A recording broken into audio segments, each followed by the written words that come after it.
amount of time. We don't communicate to them on why it is not yet their time to see the doctor. So this tends to make some of them being aggressive. A relative can be aggressive on this time wasting because probably the word needs an attention immediately, probably the word needs to be taken. The relative or the patient needs to be administered the treatment. So this can make them be aggressive or angry and return them difficult patients. Another issue is on financial stress. Financial stress, I feel, is even the main major thing that causes them being aggressive. When they think of the amount of money that is going to come out of their pocket, they tend to be aggressive, they tend to be angry. So this is another key point. Fear, pain, and emotional distress. When the patient thinks of the pain he or she is going through, when they think of the pain their relative is going through, they tend to be aggressive, they tend to be angry. No matter whatever you explain to them, they wouldn't even want to listen to you. So these are the key points that cause them to be angry. Another vital point is loss of a loved one. This is very important in the hospital. There is a time we should learn to read the room. You can't see a patient who has lost a loved one. You're bringing a form, you're bringing a bill for them at that point. You're asking them questions, you're asking them things that at that moment it doesn't really matter. So we should learn to read the room, we should learn to observe them, we should learn to understand put ourselves in their position. So at this point, these are things that can make the patient to be aggressive. These are things that can make the patient to fight back. These are things that can make the patient to be angry. If you be able to do that thing, if you be able to do that thing, to use their weapon. So if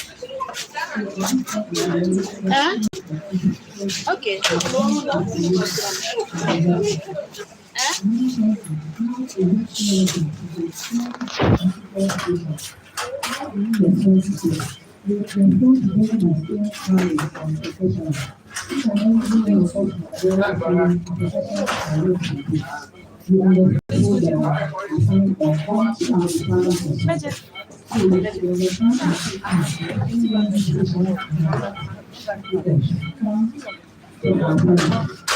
always fulfill that kindness.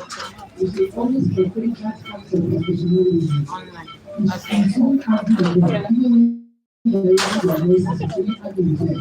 You shouldn't shout at them. You shouldn't use different language, don't challenge language towards them. Because when you look at somebody, you already have an excessive fear to look for.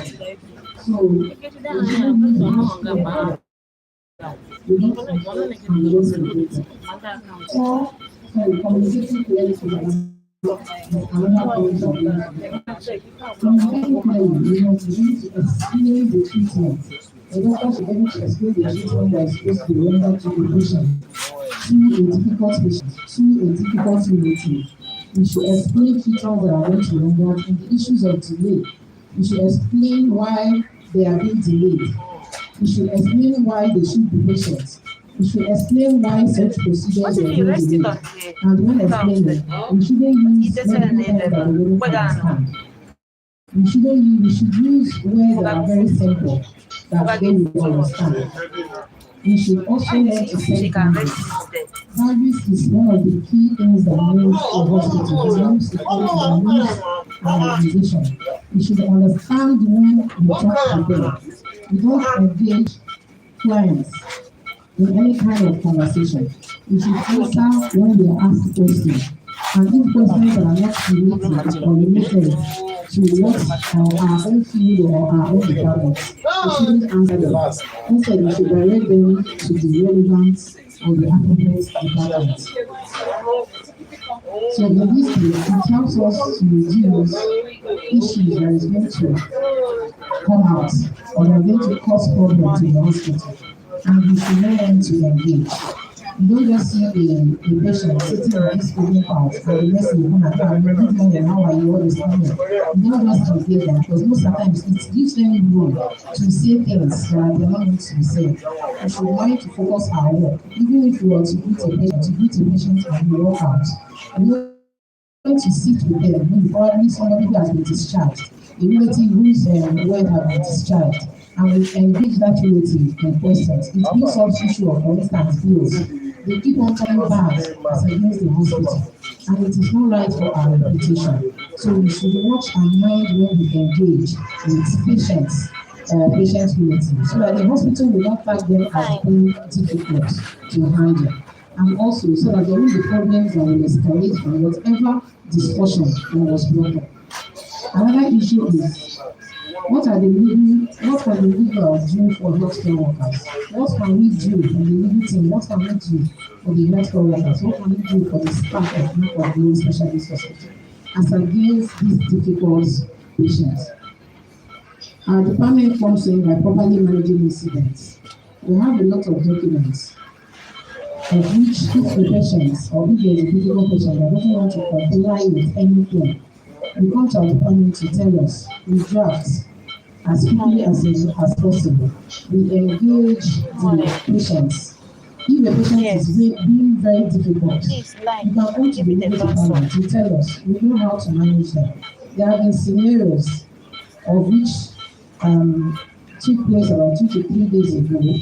We know how our department managed it. Even those, I won't call them, but those sets of people wanted to leave their patients here. As at that point, we saw them as being difficult. But the legal department came in, and we knew how to manage the situation, and everything got settled down.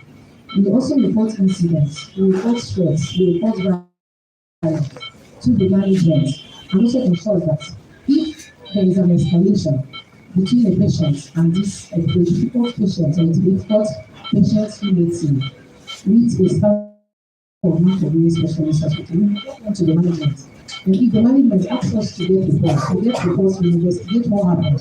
Try as much as possible to get witnesses who will attest to whatever happened on that day. So that whenever this goes outside the four corners of this building, we will be able to attest or we will be able to hold witnesses that witness such incidents. So the next point is what can't the legal department do? What the legal department cannot do for the staff of Global Specialist Hospital is that we don't involve in physical confrontation. We don't have muscles, we are not security officers, we are not tax force, we are not this, we are not strong, we don't involve ourselves in fighting. So this is what the legal department will learn. And also, we don't keep promises we cannot fulfill. You don't tell us something and you expect us to yes, how we're going to do it. We can only tell you or try to meet you and to be a win-win situation. So we don't keep the promises that we cannot fulfill. We don't disclose information. Love you. You don't give me a like. Subscribe before you go. Even when we started to we have issue with the management and you come to our office and we still keep it. When after the investigation, we report back, we tell you, see what happened, see how it has been resolved. So this is part of our work. Then when issues happens with a difficult patient, we also look into it, try to see how we can mediate to come to a term to settle these things without it being escalating. And the legal department don't respond emotionally. When we do our work with an unbiased mind. We don't respond to patient relative emotionally, difficult patient relatives emotionally. Because a difficult patient or a difficult patient relative who has undergone a surgical operation should not expect when they come to our office, the legal department, they should not expect us to tell them, after this surgical operation, your bill will be up to 100,000. No, we can't do that. We call this big school, we tell them. We try to minimize, we try to come and understand how we are going to manage so that we can be able to clear up whatever debts they have. When the situations become legal issues, it becomes legal issues when they are physical assault, when there are threats to life, threats to harm, when there are lawsuits, when there are petitions, when there are media involvement, when there are damages, that is when we call them. When their refusal is hospital to comply with hospital policy, this is when the legal department comes in. So at this point, we don't really have much. We want to say thank you from the legal department for actually listening and engaging in this discussion with us. And before we conclude, I will have to also tell you, despite we have a duty of care to these patients, to these difficult patients, to these difficult patients unity, we also have our own rights. Very much important. We also have our own rights to safety, rights to respect from these patients and the patient community. And we should also have it at the back of our minds that Chief once said the main purpose of Macaulay Specialist Hospital is patient satisfaction. Thank you.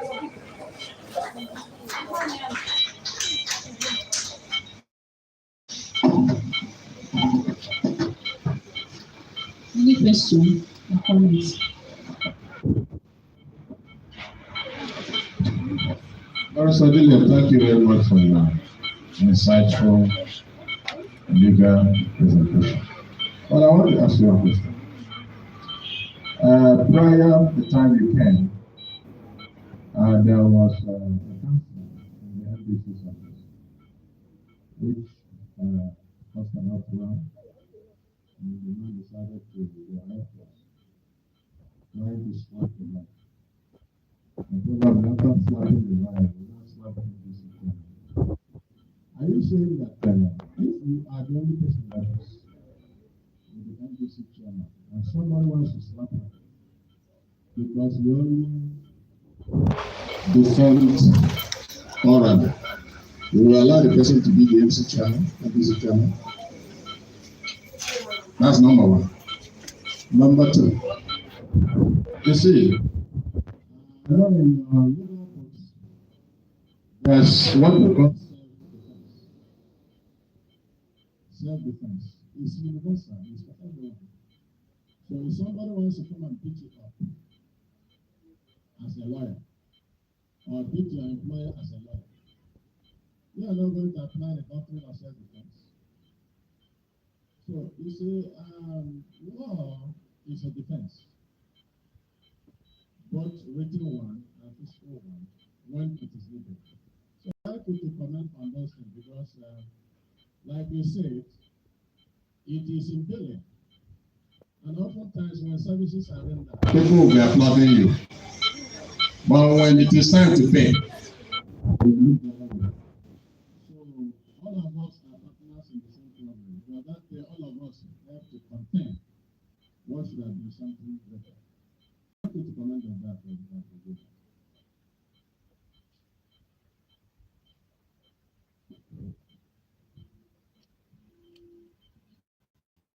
Okay, I will start with the second question. First of all, before I end this conversation, I will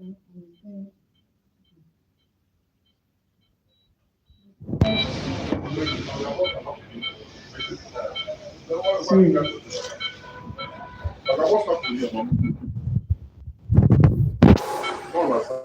before I ended this question, I said, despite we have the duty of care to these stubborn patients and stubborn patients unity, we also have the right to safety. We also have the right to safety. We also have the right to respect. When this, to get your question, that is the second question. When these things is about to happen, we don't engage.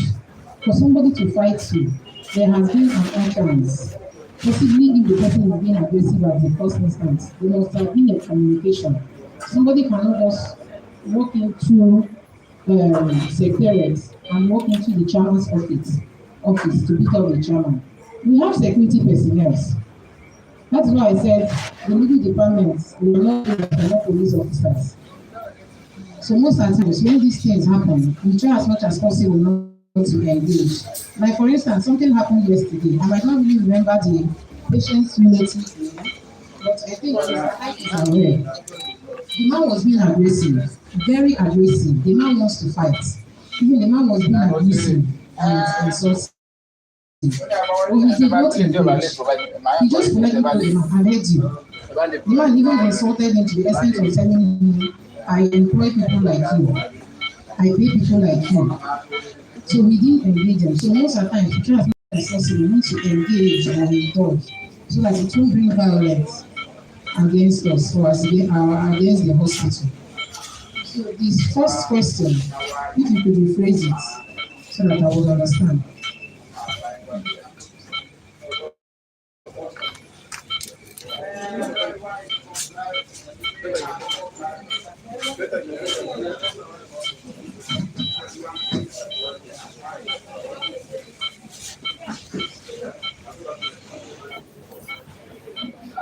Okay, I'm still talking about if we that are ordinary people who are not learned can defend a lawyer, when a lawyer is about to be beaten. So won't lawyers also defend us when some rioters will want to beat us up? Because I was present and witnessing when this thing happened. The lawyer was about to be beaten to sleep. Ordinary people like us saved them. And even saved the hand of the man going forward. And some of them made some loss of that day to prevent people like that. So because you are trying to streamline your action to legalize legal documentation, legal advice, and maybe communication. If you are the only person, the governing blood chairman, and somebody wants to spread out hands to slap you, will you allow him? Come on, everyone. When you are being attacked physically, and first of all, you want to defend yourself. Safety is important.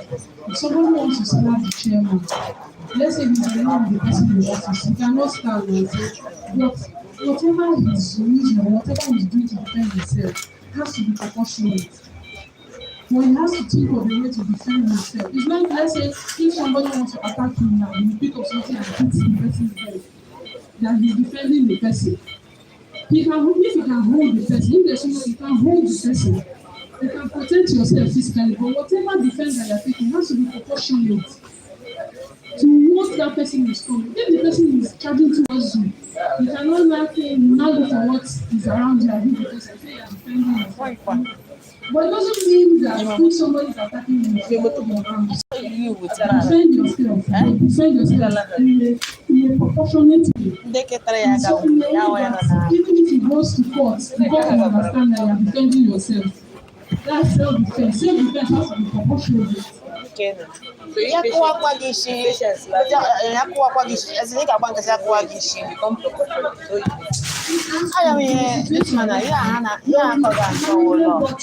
met China. We have very good I'm saying, I met China. Or settlement of dispute. The person became or train the person, and then if the person wants to do you stand up and defend them? Yes, you must defend him. Restrain the person. You can hold the person. When you get restrained, don't use too much power. When you get restrained, which kind? Call the security. Allow the security. Something like happening within how many seconds? Yeah, come on, security. Tell him to defend himself too. You can use his hand.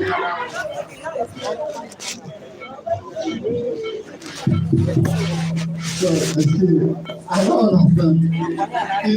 The topic is management one channel. Yes. Okay, sorry.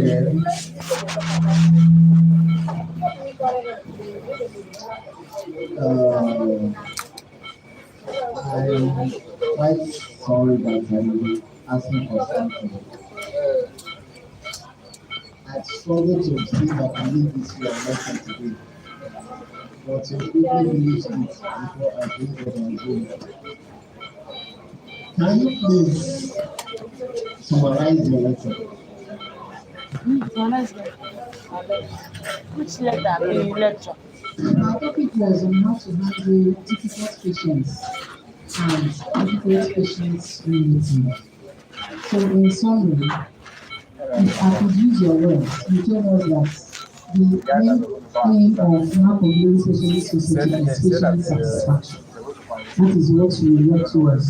So at the course of this interaction, I explained on poor communication. I explained on what should make patient relative or a relative, a patient relative or a patient to be tagged difficult.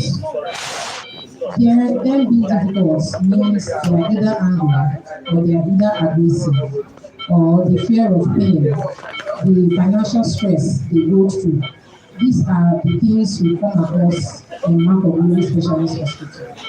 Poor communication, wastage of time. When they are supposed to see a doctor and the doctor is not available, when they are supposed to receive their treatment and the treatment is not yet, and when they are expecting of their bill and they are being kept to wait for a very long time. These are what makes a patient or a patient relative to be tagged difficulty. We also talked on professionalism, on how to manage the patient, the difficult patients or the patients relative that are tagged difficult. We should always learn to remain calm. We should do our work as professionals. We should explain to them where they don't understand. We should try not to engage in physical fights, in violence. We should know when to withdraw. We don't really have to see them and engage them in conversation. We should mind the way we explain things to them. We should also direct them to the relevant departments if they need any explanation as against what the services want to remember to do. And also what the legal departments can do and what we cannot do for the staff, the healthcare workers. I explained that we, the legal department, cannot physically engage in violence. We cannot fight these difficult patients physically. We can try as much as possible to understand where they are coming from. Try as much as possible to understand where their problem is. Like the chairman observed that there have been so many, but there have been numerous difficult patients and patients relative that have been in your office, and we've been watching and being observant on how you manage and calm things down. So that is why from the beginning we decided to choose this topic because being observant of what happens here that actually relates to the patients and the patient relative. So I also talked to them about they having their own right to safety, right of respect, despite expecting to render satisfaction to these patients or their relative. We the workers also have to keep our own dignity and respect, which is what is one of the fundamental rights of every human being and one of the fundamental rights of every worker of the Specialist Hospital. Thank you. Thank you very much. I think that was, you are very right. All you said good and okay. Like she said, I've talked about it over and over again during the last general meeting. I said satisfaction is the goal. Our clients should and must be satisfied. We want to reduce the satisfaction rate to less than 0.05. I'll consider that we have failed if we have a dissatisfaction rate of up to 1%. But the target is less than 0.05. I think, I don't know whether within the last 1 week, whether we will achieve that. So, like you said, communication is very important. If you don't know what to say, politely take the person. I didn't say direct the person. Politely take the person physically to the person who can help him. If you say don't need that one, you are directing the person. Take the person to him because when they come, they are in distress, they are confused, they are unhappy. Especially with the fact that they have to pay money and their loved ones are sick. So if you say, I'll be that one, I'll be that one. You say they are sending him up and down. And you say, okay, come, let me show you the person that will help you. You say, this person assisted me. Is that okay? So please, let's take note of that. I don't know how long I'll stay in this meeting, but there's something I want to announce. In those days, we used to have idols. Two of us. Who wants idols to be abolished? Who wants idols to be abolished? Good. Who wants the world recommendation fund to be abolished? What? Okay. But you know what? Idols will not be abolished. But there's a modification to the idols. I noticed that most of the time we have idols because we create problem for somebody and that person is in pain. Either you came late and the person that is supposed to have gone home, you don't go home early. So we are now henceforth going to reward some persons with the money generated from idols. So if you get an idol and the action for which we are giving the idols leads to dissatisfaction or inconvenience to another staff, part of your fine will be a reward to that staff. For example, if Basi left his job and went with one girl to the market, and then Wilson has to carry patient alone.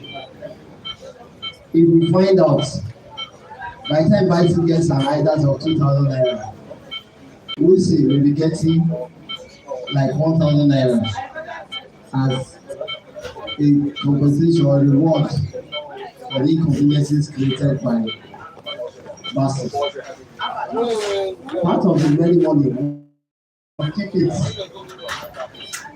to help us in doing some things like entertainment. While we continue to remain reserve at least 20% for possibility of those who pay their idols early. Remember that if you get to pay your idols early, there's a compensation, right? How many percent? Is it 20%? 20%. Okay, so that is for your information. So please, if somebody came late and is delaying you, report the person because you are going to get some reward. Is that okay? Anybody that does anything wrong that inconveniences you, report the person. But if the person did it and inconveniences the management and you didn't report, you may also get your sanctions because you are aiding and abetting. Is that okay? So please, let's take note of this. Let's remember from the beginning what I said is satisfaction is the goal. Satisfaction is the goal. And there are a lot of new persons in journalists usually. Some of you don't know what to do. Some of you have been told, you cannot talk to the chairman. The chairman is not reachable. It's not true. I am very reachable. The more you talk to me, the better you become.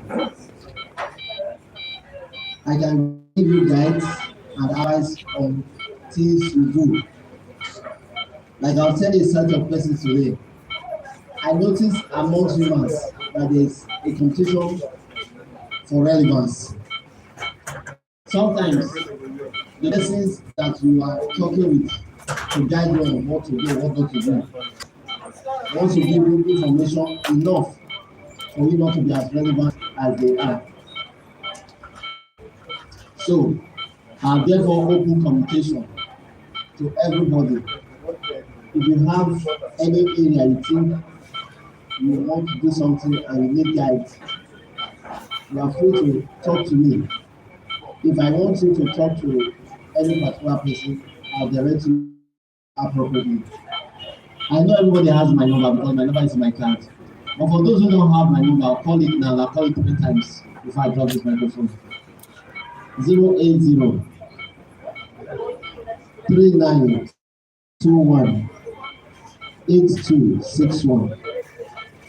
080 3921 8261.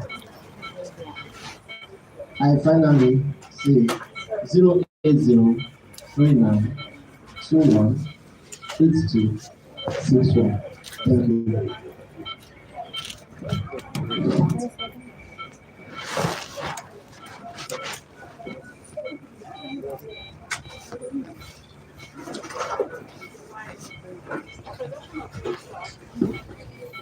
Please, if you are new, introduce yourself by saying your name and your department.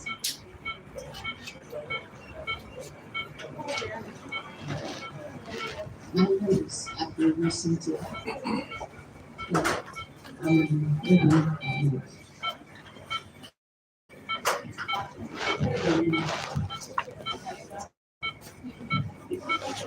Special investors. All right, special investors. All right, please, we hold this meeting. If your number is not in the platform, please meet ICT. Where is Kevin?